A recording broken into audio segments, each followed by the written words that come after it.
Oh, it, it'd be like so insulting maybe to him. Oh my God, I'm so sorry. That would have been, well, oh, I apologize. Oh gosh, I see this so ugly. Such a loving, loving, beautiful soul. His ascended master, yes, for sure. Yeah, I still get conflicted with the Bible, Jesus. I did develop such a contentious relationship with. Out of my ignorance, for sure. Uh, yeah, I guess it was against the system.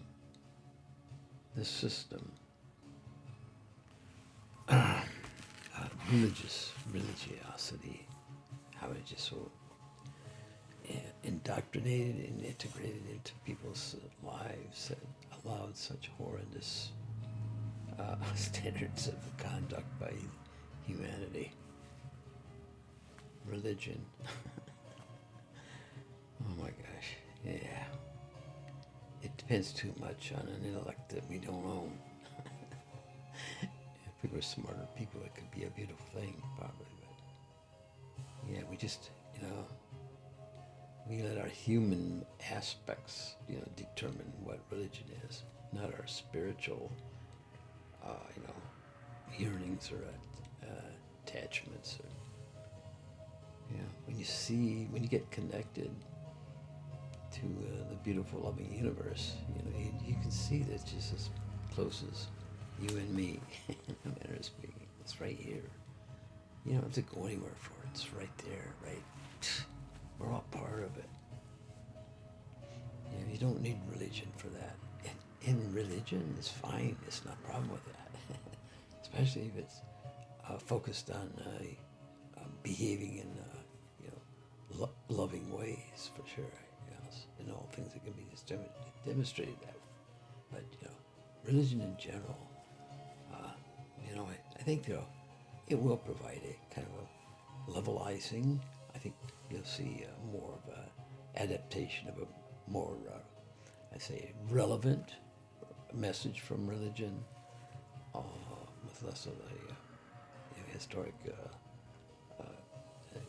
dogma, of angry and mean God, a revengeful God, a jealous God. I've heard these kind of terms used in a religious sense. It's like, what? Why would they be describing the most beautiful thing that could ever exist in our universe? With those kind of those are narratives made up by the human, limited human brain. So yeah, God is a loving God. You know, it's just all that can emanate from its existence. Yeah.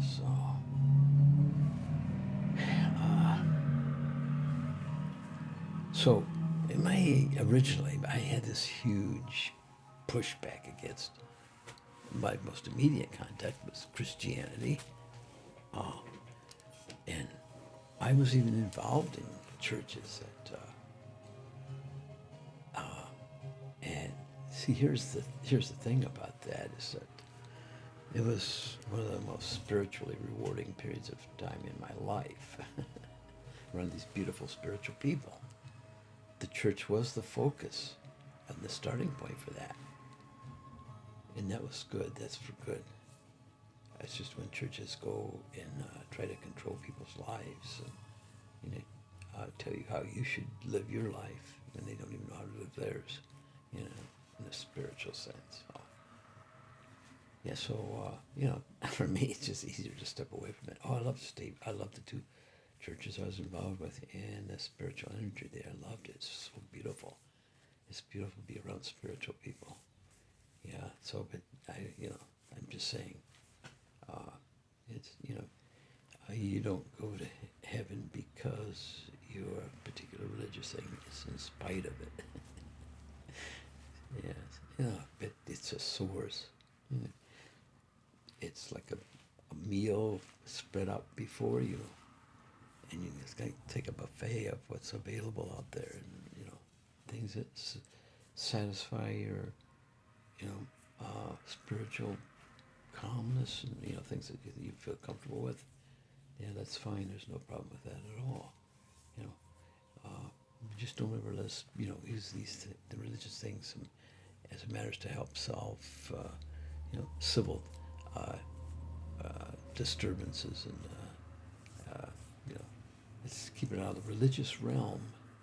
Let's let the spirits work these things out, and things will always work to the best for everyone.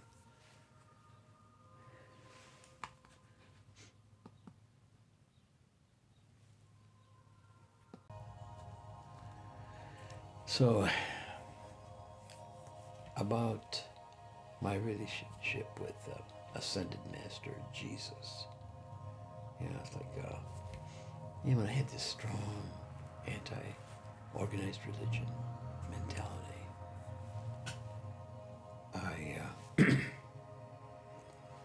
it's like I disassociated my spiritual self from the Jesus I read about even in the Bible. It's always about love and giving. It's like the most correct or right thing about the Bible.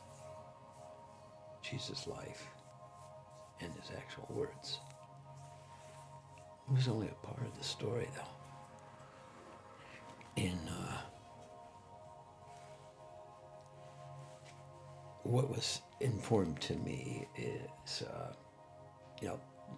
not through deep research or anything, but just from people who of no credibility, sharing their particular posits on the Jesus' life, based upon their research and knowledge, far greater than what I would have the energy to do. And I love it for that. I could have sources for this, respectable people. You can check up on them. Just do the research, do the Googles on it. You'll see.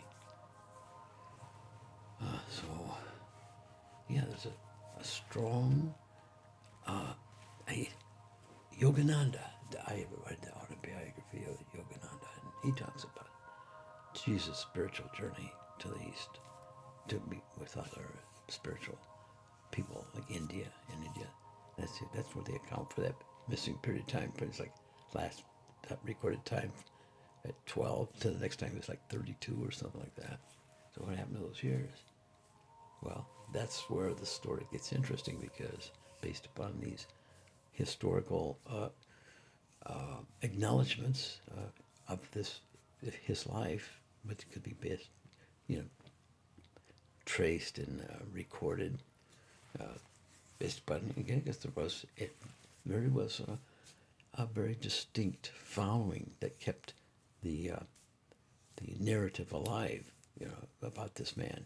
And if you'd have been there immediately at the time, your relationship might have felt much different than what how it's taught to us in the Bible. I don't know. It used to be society.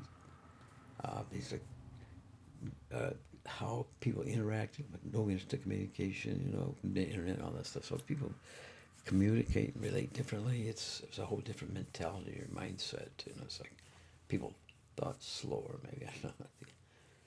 And we thought about things. Sometimes thinking about the bad things can make things worse. That's not always good.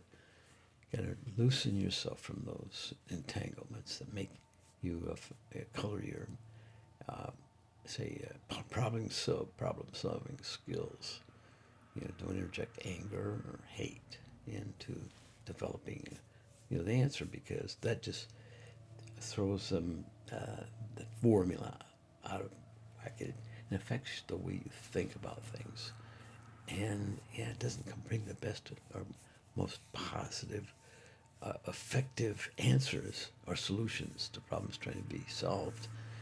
The best way to encounter a question is just totally divorce yourself of any emotional aspect of it. I mean, you can understand that this is done to make things right.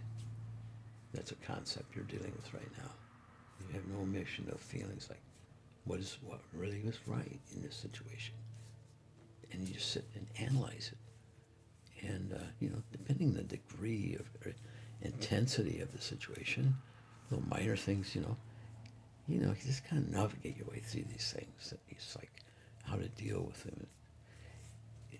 Basically, it comes from your response to a situation.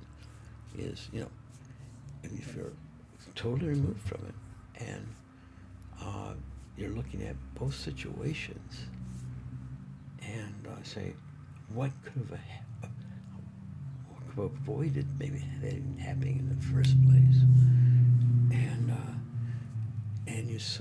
what you do is you take the individual subjects, and it's like apprehended, caught. You look at the total picture, and obviously we want to put the energy to create a solution to this problem, not isolating this thing and making it a punishment thing. We want to see how can we learn from this point forward. It's like it's like going back, and at this point, it's like punishment is not necessarily the point. It's like to prevent it from happening again. You know what I'm saying? That's what the intelligent manner would do. He's to remove, if you put anger, hate into it, this element of like, how much punishment was this guy going to get? How much, it's like, you take the emotional aspect of it, you deal with it, and it's like, it helps it. I should say it helps maintain a higher level of personal conduct in our lives. It's like it's like these are things we'll work towards addressing right as soon as we can as a society, to put as much energy as we can to help salve those situations or bring about these things, from the down, the low, and the out. They're just striving up. They're just trying to strike up to get into something. The cesspool of low, I say, poverty, living in poverty. Yeah, how does it feel to get out of that?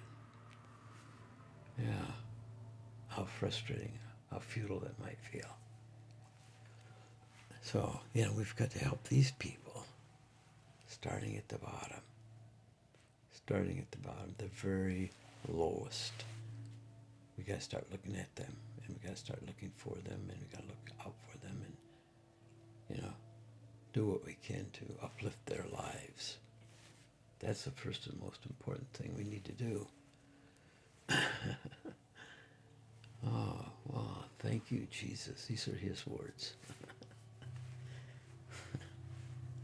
Thank you. That was beautiful. Thank you.